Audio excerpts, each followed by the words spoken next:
Fala, seus lindos, suas lindas! Olha, se eu ainda não disse, se você ainda não pegou, feliz ano novo. Ah, mas Felipe, a gente já tá chegando no meio de janeiro, não interessa. É feliz o ano todo. Como é que vocês estão? Que alegria ter vocês aqui mais uma vez, porque afinal de contas, é quarta-feira.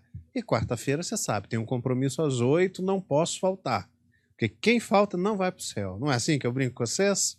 Mas antes de dar boa noite especial para vocês, eu quero falar com ele, aquele que eu descobri que é de escorpião.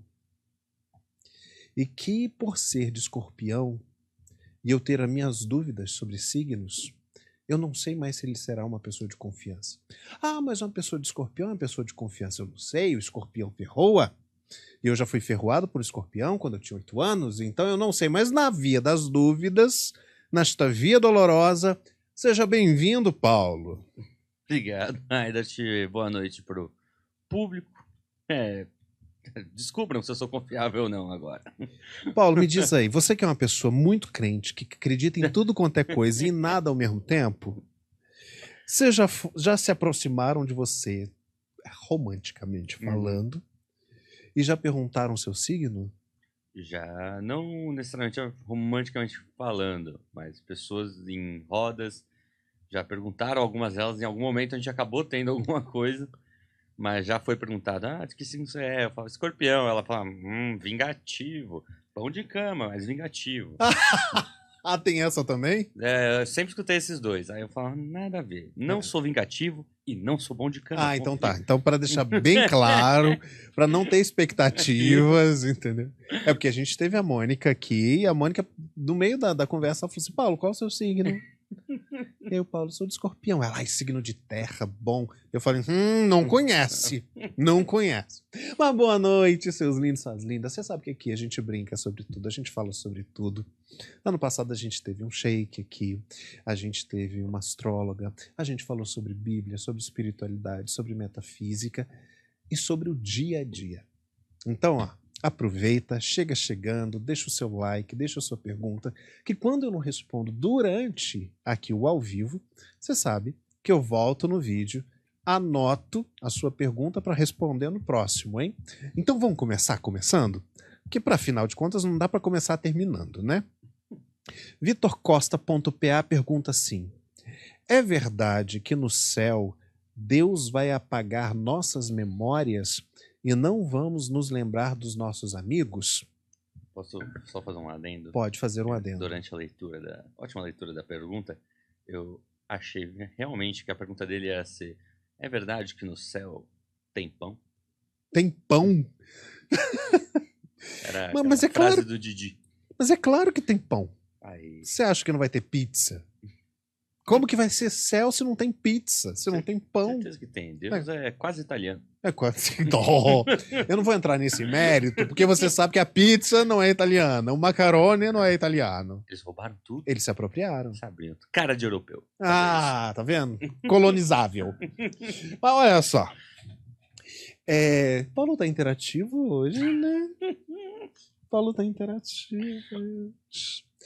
É verdade, deixa eu voltar aqui pro Vitor. É verdade que Deus vai apagar as nossas memórias? Não. Eu não entendo assim. Até porque, quando Jesus esteve na Terra, ele disse que no céu temos muitas moradas. Se temos moradas, logo temos sensação de família. Quando ele diz que no céu as pessoas não se casam nem se dão em casamento, são como os anjos, ele está falando apenas sobre a procriação. Ninguém vai gerar filhos no céu. Mas eu entendo que nós vamos nos lembrar, sim, e vamos viver em família, com os nossos amigos, com os nossos pets. Ah, mas e aquela pessoa que porventura não estará no céu? Eu entendo que é como se ela nunca tivesse nascido. O que é isso? Nós vamos ter o sentimento de família. Eu pertenço a essa família, mas nós não vamos ter o título hierárquico. Um não vai ser pai, o outro não vai ser mãe, o outro não vai ser filho. Esses títulos que fizeram com que fossem ordenados o nosso nascimento e o nosso viver aqui na Terra, não existirão lá. Nós saberemos que somos da mesma família, mas não necessariamente quem é pai, quem é mãe, quem é filho. Porque se fosse assim, logo a gente identificaria ausências. E se identificar ausências, traria tristeza. E lá nós não estaremos tristes. É como se aquela pessoa simplesmente nunca tivesse nascido. Isso é pelo fato de, por exemplo, por algum haver, a pessoa não esteja lá. Mas e por um outro lado, que, por exemplo, uma pessoa casou 2 vezes, teve filhos, então não vai ter aquela coisa de um marido com 2 esposas, ou uma esposa com 3 maridos, e filhos de relacionamentos diferentes. Não, seremos núcleo familiar. E a nossa memória estará lá, ativa, firme. Apenas não teremos mais a sensação de tristeza, de ausência, de lágrimas e de dor. Assim, eu entendo o céu. Nós não seremos independentes, vazios indivíduos. Viveremos em conjunto, mas teremos a nossa morada. E se temos morada, temos casa, temos rua, temos cidade. O próprio Apocalipse diz que haverá uma cidade, teremos muros, teremos ruas, teremos rios. É muito parecido com o Éden, só que sem a corrupção. Vamos lá? Deixa eu ver quem mais está perguntando aqui agora. Como Larissa Marinho, como ser gay e se sentir amado por Deus? Eu queria essa paz. Larissa, infelizmente, nós crescemos numa sociedade majoritariamente cristã, aonde essa cristandade, essa religião, aprendeu que a homoafetividade é errado, é pecado e é abominável. Hoje, nós sabemos que isso não é bíblico. Nós temos a oportunidade de estudar os textos originais e ver que havia um contexto e que outras palavras, como no Novo Testamento, foram traduzidas de forma errada, principalmente a partir do ano de 1283 com São Tomás de Aquino. Mas o fato não é esse. Como se sentir amado, sendo que a vida inteira a gente é obrigado a se esconder, a se anular, a se questionar. Eu sei que muitos cristãos, a quantidade de retiros que eles fizeram, de jejuns que eles fizeram, de abstinência que eles praticaram, de martírios sofridos, de tentativas para poder se libertar de um desejo pelo mesmo sexo, e Deus nunca libertou. Por quê? Porque nunca foi errado. É porque eu falei até num podcast passado que, por exemplo, não importa quantas pessoas digam que eu sou inteligente, eu sempre vou achar que eu sou burro. Porque eu fui crescendo sendo limitado, tendo pessoas que me limitassem.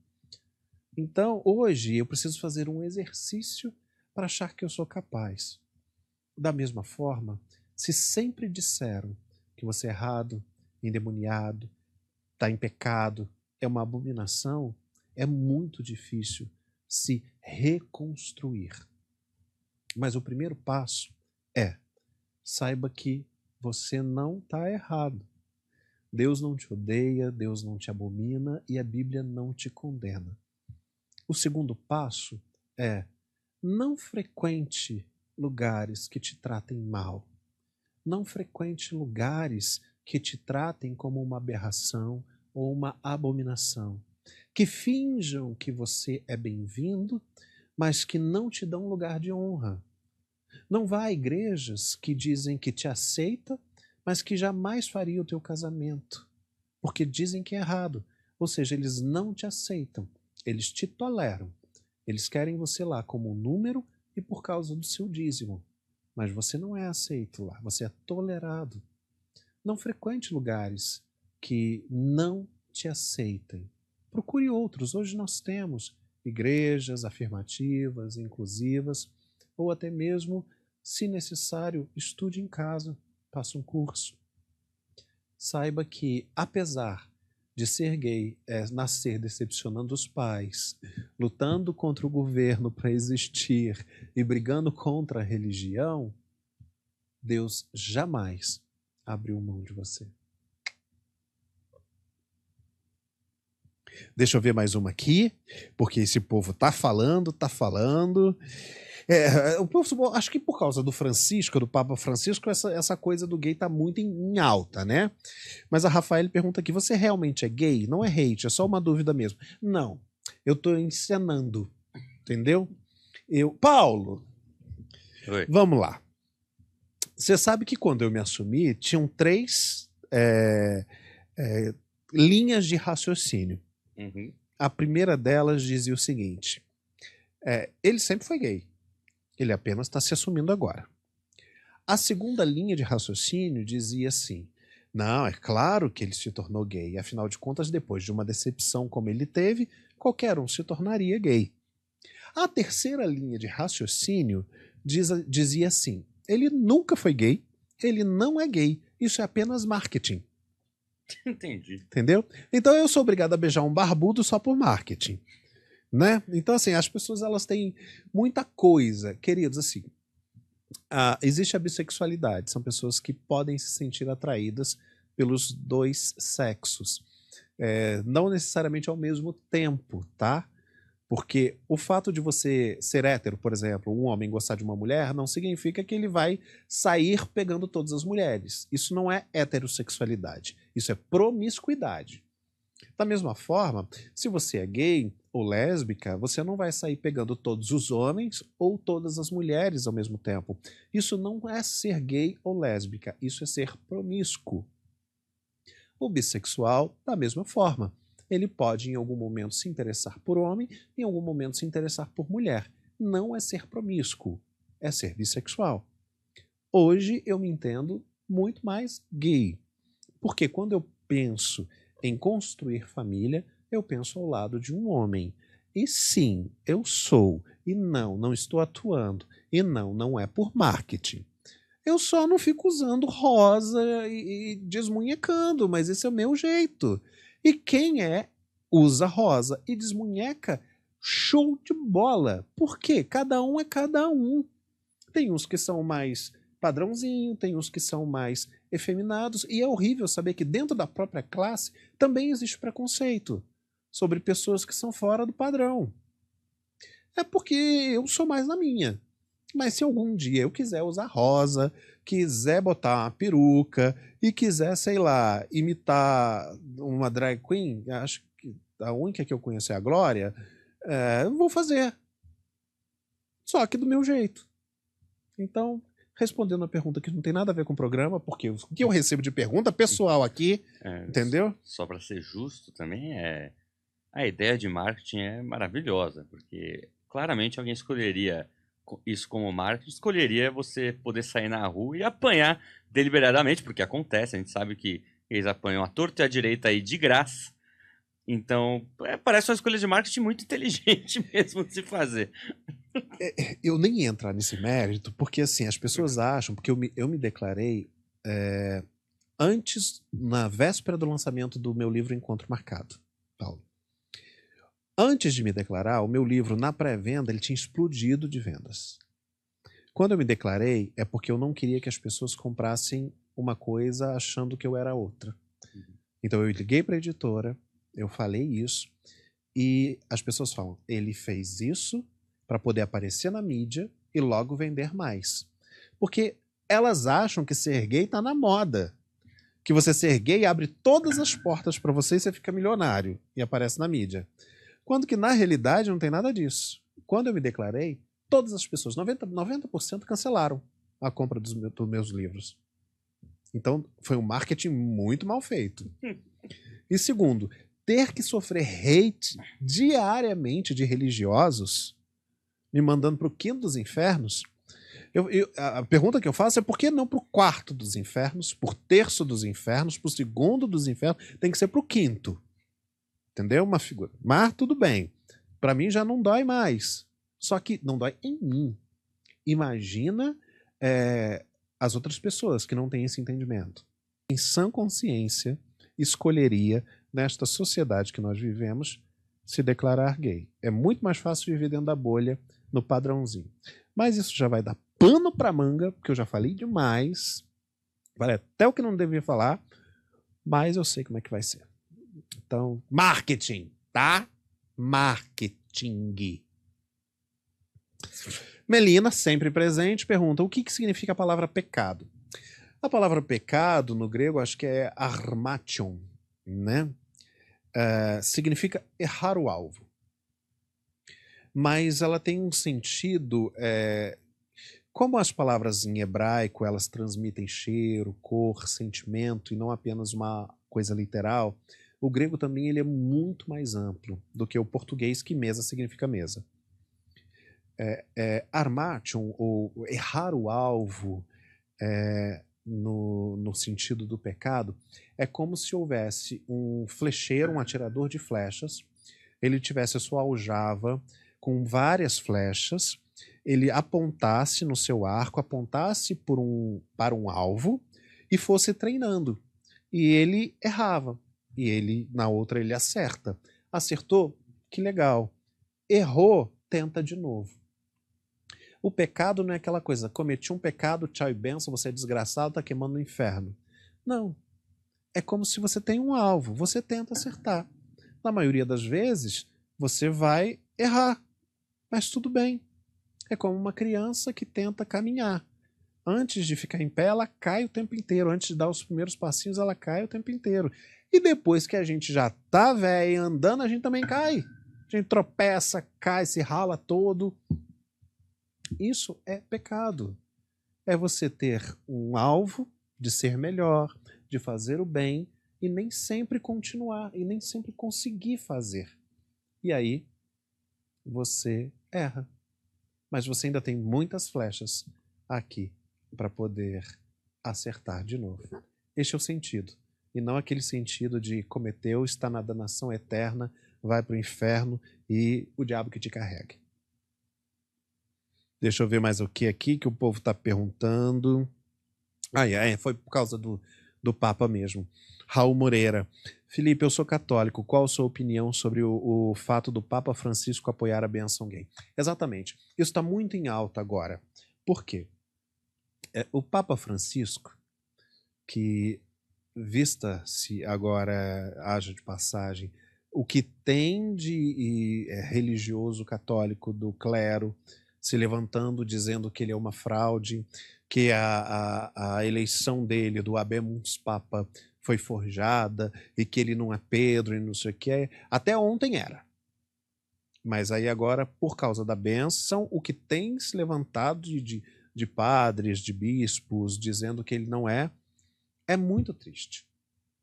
Porque o Papa, ele não desceu na goela de ninguém dizendo vocês têm que casar, vocês têm que assumir. Nada disso. Ele apenas disse: a bênção não pode ser negada a ninguém. Então, se um casal... E ele nem falou que era durante a missa. Pelo contrário, ele disse: não é durante a missa. Se alguém, em particular, te procura e pede para você abençoar a união, abençoe. Porque a bênção não pode ser negada a ninguém. Ele fez o que a maioria dos religiosos não estão fazendo. É um tapa, não de pelica, não de luva, mas de um boxe de nocaute de Mike Tyson, no meio das fuças desses pastores homofóbicos, que a gente sabe muito bem o que faz por trás dos púlpitos, que são emissários de Satã, que pregam uma coisa e fazem outra, que são enviados do ódio, justamente se dizendo cristãos, que deveriam pregar o amor, precisou vir lá do Vaticano alguém com um coração muito mais sensível, muito mais cristão e muito mais amoroso para esfregar na cara de vocês. Por quê? E aí vocês reconhecem? Claro que não. Vocês se levantam como inimigos. Porque, afinal de contas, como eu digo, reconhecer o erro? Jamais. Prefiro atacar. Não é assim? Não é essa a filosofia? É triste, porque a volta de Jesus está às portas. E com certeza, ele não vai abençoar aqueles que se levantam como jihá, como advogados de Jesus, como se Jesus, que é o advogado, precisasse de um. Aqueles que dizem, não estou protegendo o evangelho não precisa da sua proteção. As pessoas precisam ver Deus através de você. E quando Deus se mostrou visível, ele se mostrou em amor, e não em perseguição, e não em exclusão, e não em ódio. Vocês parecem com qualquer coisa, menos com Jesus. E isso fica cada vez mais claro. Quem pensa diferente, quem age diferente, se torna inimigo de vocês. Vocês são o grande demônio dessa geração. Aí, amanhã, esse trecho viraliza, vai vir André Valadão. Não, se bem que André Valadão nunca vai me questionar. Porque se questionar, já falei isso. Aí vai vir Silas.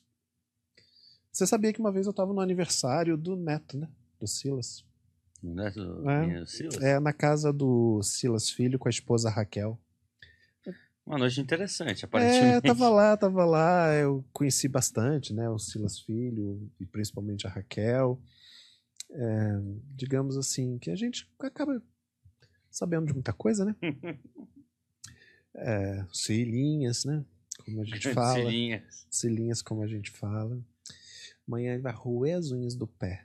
Só por ouvir isso. Beijo no coração e na alma. Ai, ai. Deixa eu ver aqui. O que o povo está perguntando. Heresia e blasfêmia é a mesma coisa? Não. Na Bíblia, a blasfêmia ela é atribuída apenas a uma coisa, que é o pecado contra o Espírito Santo. E o que é blasfemar contra o Espírito Santo? É negar a existência dele.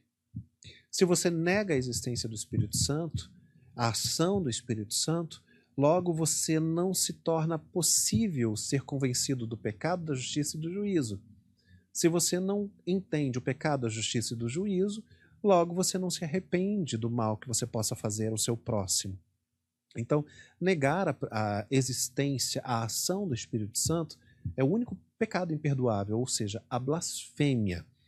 Heresia é você ser contra algum dogma ou alguma coisa que a religião ou aquela religião considere sagrada ou de acordo com o seu livro sagrado, que pode ser, no nosso caso, a Bíblia, ou o Corão, ou o Bhagavad Gita, que são os livros sagrados. Ir contra algum princípio é ser herético. E aí eu já disse, na história nós tivemos grandes hereges.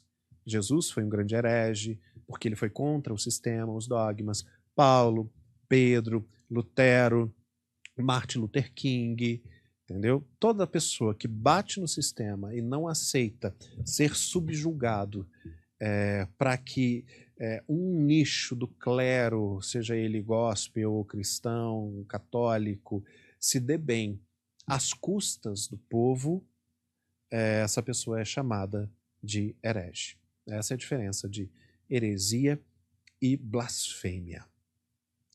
Deixa eu ver aqui mais uma.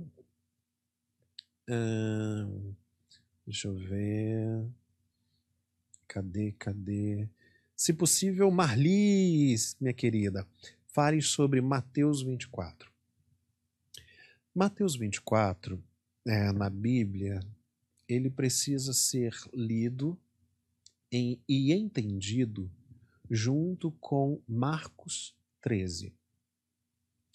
Para cada profecia sobre o fim dos tempos de Mateus 24, existe uma parábola que se liga a ela em Marcos 13. Mas Mateus 24, o próprio Jesus começa dizendo que este é o princípio das dores. O que é o princípio das dores? É a ausência do amor. É a rebelião de filhos e o assassinato, o esfriamento, uns se voltando contra os outros bem dentro do núcleo familiar. o aumento exacerbado de terremotos, de guerras, de cataclismas, de tsunamis. Tudo isso é chamado princípio das dores, que Jesus relata. Isso já é o reinado do anticristo? Não. Isso já é a grande tribulação? Não. Isso já é o fim do mundo? Não. Isso já é o apocalipse? Não. Mas significa que está próximo. É como uma mulher de parto que está em contração, mas ainda não pariu. Então significa que está próximo. E nós vemos isso muito fortemente, porque você pode dizer, sempre houve guerra, sempre houve terremoto, sempre houve patricídio, filicídio, não sei como é que se chama, assassinar o filho, mas desde a década de 80 para cá, houve um número exacerbado num aumento dessas coisas. A quantidade de terremotos que acontecia até a década de 80 e da de 80 para cá multiplicou. A disfunção climática, o amor se esfriando. Entra aí no Instagram, vai em um portal de fofoca qualquer, ou entra na postagem de um famoso, sei lá, só porque, sei lá, aquela pessoa botou uma roupa que você não gostou, tá lá um monte de gente pedindo que aquela pessoa se mate. Se isso não é ausência de amor, eu não sei o que é. A gente não via isso com tanta frequência antigamente. Porque antes da internet, as pessoas poderiam até pensar, mas elas não saíam na rua gritando, não iam até a casa da pessoa fazendo isso. Acontecia casos raríssimos. Hoje, por causa do advento, você está atrás do celular, você acha que você pode dizer para aquela pessoa que ela merece morrer, que ela deve ser destruída, que ela devia nascer de novo, que ela é um grande herege, que ela é qualquer coisa que não seja uma palavra boa e que está tudo bem. Só esqueça uma coisa. A Bíblia diz que a palavra mata da mesma forma que a espada, uma arma de fogo. Então, se você acerta uma pessoa com a sua palavra, você é um assassino. Se aquela pessoa leu, sofreu, teve algum dano na sua vida, você é responsável. Isso é muito sério. Mas ninguém tem coragem de falar. Ninguém tem coragem de dizer que você continua matando, um genocídio, só porque você não consegue controlar esses seus dedinhos no celular, ou que você acha que todo mundo merece ouvir a sua opinião. Merece não. Eu canso de guardar minha opinião para mim. E qualquer pessoa que tem opinião sobre tudo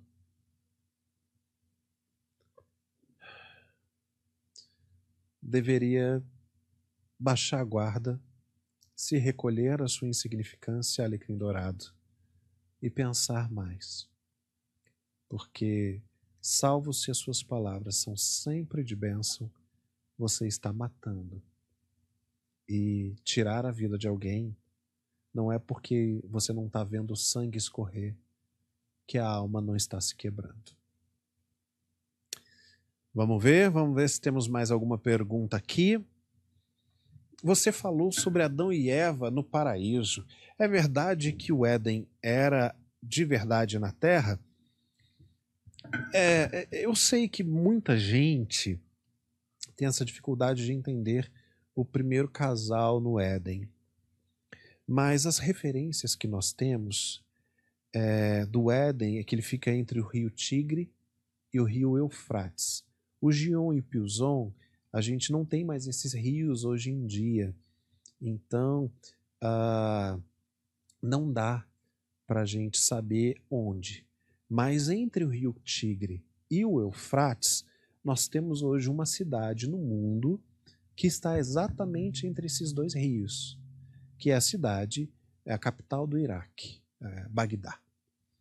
Bagdá está entre esses dois rios. E aí você pode dizer, mas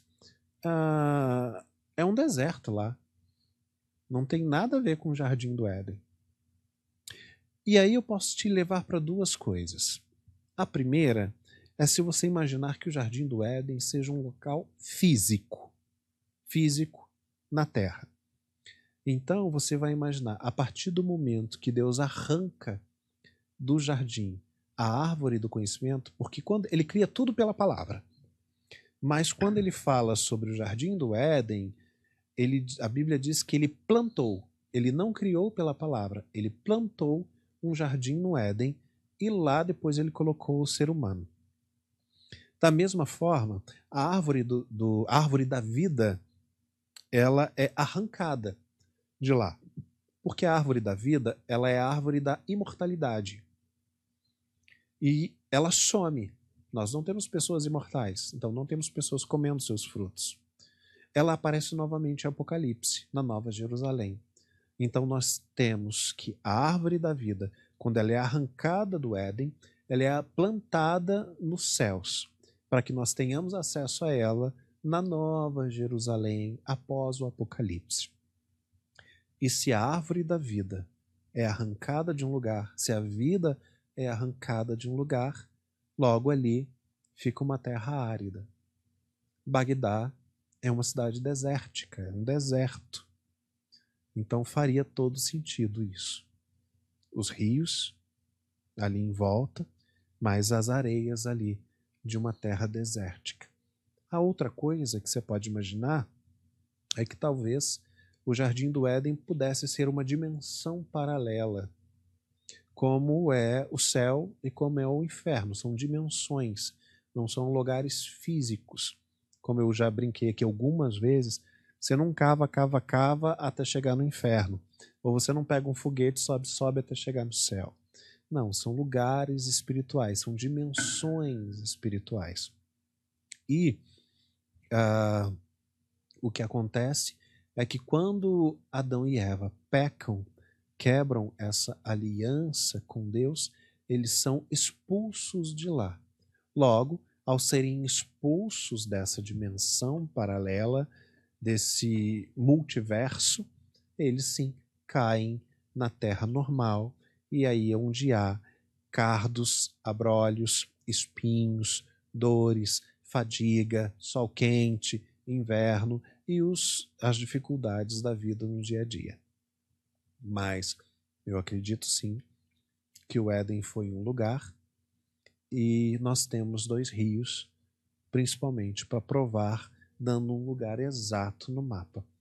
E se você for olhar o berço da civilização, é justamente na Mesopotâmia, né? As primeiras escritas, os primeiros fósseis, que é ali, naquela região dali, do Iraque.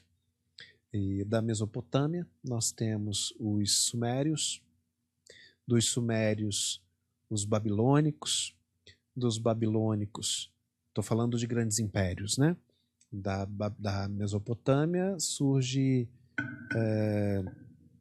os sumérios. Dos sumérios aí temos as primeiras leis, as primeiras mitologias, os primeiros desenhos, os primeiros deuses escritos. Depois nós temos os babilônicos, da Torre de Babel. Babel é a origem de Babilônia. Então nós temos o Império Babilônico. Do Império Babilônico nós vamos ter o Império da junção do Império Persa com o Império Medo, os Medos, né? Que ficou o Império Medo-Persa. Depois nós vamos ter o surgimento de uma figura muito icônica na história, que foi Alexandre, filho de Filipe, o rei da Grécia, conhecido como Alexandre o Grande. Ele faz guerra contra o império, consegue ganhar novos e se torna o maior império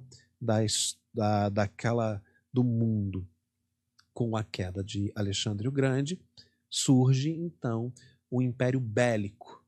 Os gregos eles tinham conhecimento, a filosofia, as ideias, as bibliotecas das Alexandrias, das Constantinoplas, todas essas bibliotecas, essa cultura toda. Surge então agora um novo império com a queda de Alexandre. O império, não o império cultural, o império bélico, o império armado, que foi o Império Romano, que herda a cultura, herda os deuses dos gregos, a cultura grega, troca alguns nomes e continua, agora com a força bélica, a força das armas. E é justamente neste império que Jesus nasce, que Jesus morre, que a igreja se torna perseguida, que os cristãos são perseguidos no primeiro, no segundo, no terceiro século pelo Império Romano. Nós temos Calígula, nossa, um imperador cruel, cruel, cruel, que mandou matar milhares de cristãos, de judeus.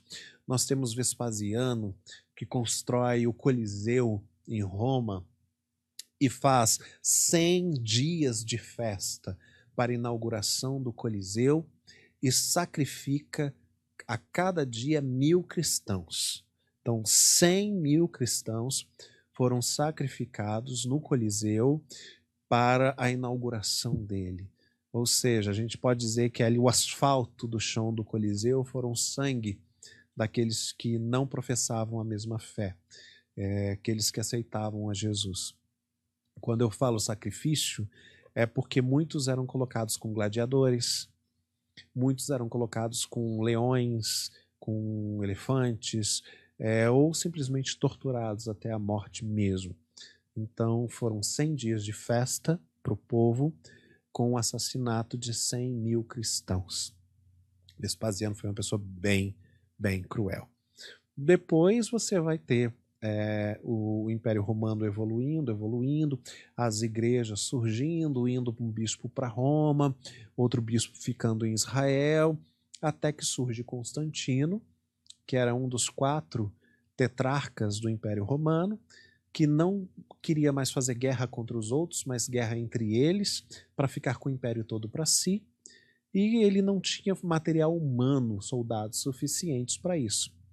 Então, ele torna o cristianismo a religião oficial do Estado, muda os nomes dos deuses que ele seguia para os deuses cristãos e agora institucionaliza o cristianismo como religião. Os cristãos deixam de ser perseguidos e agora se tornam mão de obra do Estado. Com isso, ele tem muito mais gente para as suas guerras, para as suas batalhas e para, com isso, construir o seu império. No ano 313, ele vai fazer o primeiro concílio da igreja, o concílio de Nicéia, onde ele forma a Bíblia como nós temos hoje, tira, coloca, vem, vai, pega, com alguns dos princípios e coisas, muitas delas boas, para poder nortear isso. Tem o apoio de Márcio, que coleta alguns livros. Márcio era um estudioso, mas nada cristão. E aí surge então o Império e a Igreja primitiva, que tinha agora a sua sede em Roma. Igreja católica. Católica significa universal. Católico significa para todos. Apostólica significa que crê na mensagem enviada pelos apóstolos, ou seja, no credo apostólico, porque Jesus não deixa nada escrito. Quem escreve são seus apóstolos. E romana, porque tem sede em Roma. Então, quem diz que é católico apostólico é todo aquele que é cristão e tem a mesma linha de fé. Pode ser um evangélico, pode ser um protestante, ele pode ser chamado de católico apostólico. Católico apostólico romano é aquele que tem a sede da igreja em Roma, no Vaticano, e a da igreja católica normal, que tem o Papa Francisco, que a gente conhece como hoje temos. E aí lá para o ano 326 se faz um novo concílio, que se eu não me engano é o Concílio de Trento, para novas determinações da igreja. O tempo vai se passando, a igreja forma até hoje 21 concílios, entre eles se estuda a infalibilidade papal, que é o Papa fala, é a voz de Deus, Em algum momento o padre pode se casar, outro não pode se casar, esse estudo vai evoluindo até a gente chegar nos dias atuais, onde nós temos a Igreja Católica Apostólica Romana, a Igreja Ortodoxa, que tem ali um pouco no norte da África, um pouco, acho que na Ucrânia, naquela região. Nós temos o protestantismo surgindo com Lutero em 1531, depois o calvinismo com Calvino advindo de Lutero, que era conterrâneo ali na mesma geração. Em contrapartida, a Inglaterra Civil. Olha o choque de história que está rolando aqui. Em 1531, está rolando ali Lutero fazendo guerra com a Igreja Católica, aí vem o movimento luteranismo, o movimento protestante, porque era um protesto contra a Igreja. Disso você tem Calvino, que também tem as ideias parecidas com Lutero. Lutero vai formar a religião luterana, Calvino vai formar os presbiterianos. Nisso, na Inglaterra, está rolando na Alemanha, na Escócia, na Suíça, nisso, e Roma está em guerra. Nisso, na Inglaterra, o rei Henrique VIII quer separar de Ana Bolena, que ela não estava dando filho para ele. E a Igreja Católica não deu divórcio para ele. Então ele rompe com o Papa, casa com Catarina de Aragão e funda a religião anglicana. A religião anglicana é a junção da Igreja Católica com o presbiteriano de Calvino. Porque Henrique VIII persegue Lutero por causa da questão da transubstanciação, né, do pão e do vinho. Ele persegue Lutero, Lutero é o inimigo, mas ele aceita Calvino, então surge ali. Óbvio que Henrique VIII vai se casar mais 298 vezes, sacrificar as esposas, mas isso aí já é uma outra área. Então nós temos as religiões ali divididos, saindo do judaísmo. Primeiro a Igreja Católica, depois a luterana, a presbiteriana, a anglicana, e depois da presbiteriana você vai ter os congregacionais, os anabatistas, os batistas. Aí aqui, recentemente, em 1900, você vai ter os assembleianos como um movimento pentecostal, e da década de 80, sempre a década de 80 para cá, começa essa avalanche de denominações. Começam com as comunidades, as igrejas pentecostais, e aí surgem as neopentecostais. Que essas igrejas todas aí, que você caminha na rua, olha, você nunca viu, é um nome cada um diferente do outro, mas surge. Isso começa na década de 80 para cá com esses movimentos. Veio o movimento, quem é mais antigo aí vai lembrar, que era do dente de ouro, você tinha que orar e tinha que surgir milagrosamente um dente de ouro na sua boca. Ou cair ouro, pó de ouro do seu cabelo. Depois o movimento do cai-cai. Todo mundo caía. O pastor, o pregador soprava, todo mundo caía. Aí depois, e cada hora é um movimento diferente, para poder manter o povo ali debaixo do domínio. E tirando as outras coisas. Mas na síntese, a formação da história das religiões ocidentais são essas. Nós não sabemos tanto sobre as religiões, as outras orientais, como o hinduísmo, o budismo, o islã e tantas outras, né? Mas das ocidentais que nós vivemos, parte dela, uma grande parte delas, estão aí. E é mais ou menos isso, tá bom? Vamos caminhar aqui para a última pergunta. Deixa eu ver o que vocês estão falando aqui, porque nessa aqui da história das religiões eu falei mais que papagaio e dei uma aula de história que você vai ter que voltar esse vídeo umas 3 vezes para fazer a linha do tempo, tá? Porque eu comecei lá com o Império, o surgimento dos povos na Mesopotâmia, e terminei com as igrejas neopentecostais. Então, aí foram pelo menos 7.000 anos de história em 5 minutos. Então você vai ter que voltar esse vídeo algumas vezes, tá? Não tem problema não, pode voltar. E esse aqui, a Marcela está perguntando. Felipe, teremos, eu não sei quanta gente, eu acho que existe muito profeta do caos, mas quanta gente está perguntando isso. Teremos realmente outra pandemia em 2024? E será pior do que a Covid? Marcela, olha só, eu não sou profeta do caos. Eu sei que muita gente lucra em cima do caos, dizendo que vai vir isso, vai vir aquilo, e você precisa fazer isso, precisa fazer aquilo. Eu prefiro ser a esperança, mas também a realidade. Novas doenças estão sempre sendo desenvolvidas, seja naturalmente, seja artificialmente. Eu não sou da teoria da conspiração de que acha que tudo está programadinho ali pelos senhores do mundo. Mas eu acho realmente que a Covid tem muita coisa estranha. Tanto da forma como ela veio, das decisões que foram tomadas, quanto da forma que ela foi. Acho que teremos uma outra pandemia? Acho. Assim como nós tivemos a gripe espanhola, assim como nós tivemos a peste negra, assim como nós tivemos a gripe aviária, né?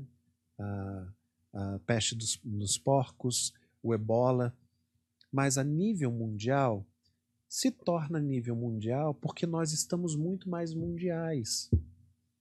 Antigamente, para uma doença sair de um país para o outro, principalmente de um continente para o outro, era impossível. As pessoas morriam no mar no meio do caminho. Hoje você pisca aqui e amanhã você está almoçando do outro lado do mundo. Até desenvolver essa doença, o vírus já está com você e já se espalhou.